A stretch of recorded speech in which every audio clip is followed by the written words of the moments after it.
अफगान कौन थे? अस्सलामु अलैकुम वरहमतुल्लाहि वबरकातुहू। आज हम बात करेंगे कि अफगान कौन था। बहुत लोग कहते हैं अफगान हजरत सुलेमान अलैहिस्सलाम के बेटे थे, लेकिन ये बात कुरान और सही हदीस से साबित नहीं है। इसलिए आज हम असल हकीकत देखेंगे। दीन में अपना नसब जानना अच्छी बात है। नबी करीम सल्लल्लाहु अलैहि वसल्लम खुद फरमाते थे, इन्नन नबियुल ला कज़्दुब इन्न इब्नु अब्दुल मुत्तलिब, यानी मैं नबी हूँ, मैं अब्दुल मुत्तलिब का बेटा हूँ। सहाबा भी अपना शजरा याद रखते थे। इससे पता चलता है कि तारीख जानना सुन्नत है, लेकिन नबी करीम सल्लल्लाहु अलैहि वसल्लम ने फरमाया, जिसको उसका अमल पीछे कर दे उसे उसका नसब आगे नहीं कर सकता। इसलिए नसब पर गुरूर नहीं करना चाहिए। अब सवाल ये है कि क्या सुलेमान अलैहिस्सलाम का बेटा अफगान था?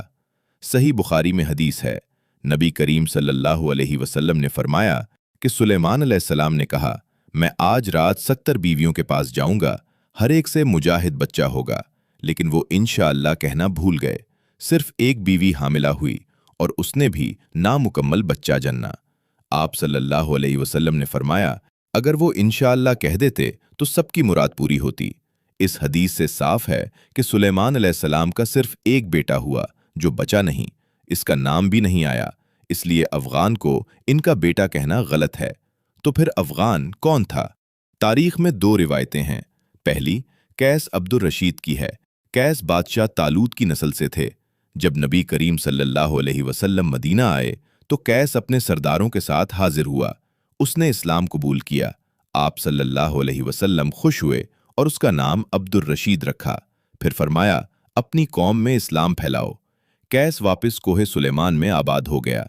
ये आज का पाक अफगान बॉर्डर है। इसकी औलाद फैली और अफगान कहलाई। ये तारीख अफागना में लिखा है। पठान मुअर्रिख इसी को मानते हैं क्योंकि कैस सहाबी थे। दूसरी रिवायत हजरत इर्मिया अलैहिस्सलाम से है। कुरान में उनका नाम नहीं, मगर अल्लाह ने फरमाया, बहुत से रसूल हैं जिनका जिक्र नहीं किया। 1,24,000 नबी आए, मगर कुरान में 25 के नाम हैं। इब्ने कसीर ने इर्मिया अलैहिस्सलाम का जिक्र किया है। ये बख्त नसर के दौर में थे। रिवायत है कि उनका पोता अफगाना था। वो जुल्म से बचकर कोहे सुलेमान आ गया। इसकी नस्ल अफगान कहलाई। नबी करीम सल्लल्लाहु अलैहि वसल्लम ने फरमाया, बनी इसराइल से रिवायत बयान करो जब तक कुरान के खिलाफ ना हो। अफगान लफ्ज़ का मतलब क्या है? ये फारसी लफ्ज़ फ़गान से है। फ़गान यानी चीखना। पठान बहादुर कौम थी। जंग में उनकी ललकार से दुश्मन डर कर फ़गान करता था, इसलिए अफगान नाम पड़ा, यानी वो लोग जिनसे दुश्मन चीखता है। बाज़ कहते हैं अफगान से है, यानी बुत शिकन। खुलासा ये है कि अफगान सुलेमान अलैहिस्सलाम के बेटे नहीं, बल्कि या तो सहाबी कैस अब्दुल रशीद की औलाद हैं या हज़रत इर्मिया अलैहिस्सलाम के पोते अफगाना की नस्ल हैं। दोनों सूरत में ये बनी इसराइल की शाख है जो नबी करीम सल्लल्लाहु अलैहि वसल्लम के वक्त मुसलमान हुई। इसीलिए पठानों में दीन गैरत और मेहमान नवाजी है।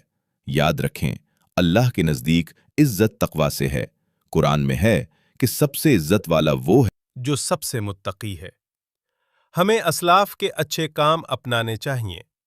अल्लाह हमें नबी करीम सल्लल्लाहु अलैहि वसल्लम के रास्ते पर चलाए। आमीन। वीडियो पसंद आए तो शेयर करें। कमेंट में अपना कबीला जरूर बताइए।